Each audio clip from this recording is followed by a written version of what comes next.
Благодарам. Во контекст на сето ова што е кажано.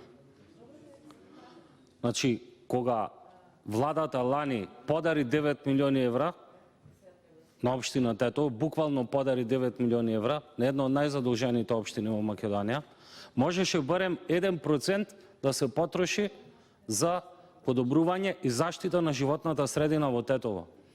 Алармантна е состојбата, за да нема реакции од еколошките друштва, дали свесно или несвесно, не знам зашто, мерната станица во Тетово не работа, апелирам што побрзо да се стави во функција и ќе видите дека повторно сме еден од најзагадените градови во Европа. Квалитетот на живот е никаков, пораст на заболувања многу голем, соодветно на тоа некој треба да снеси одговорност.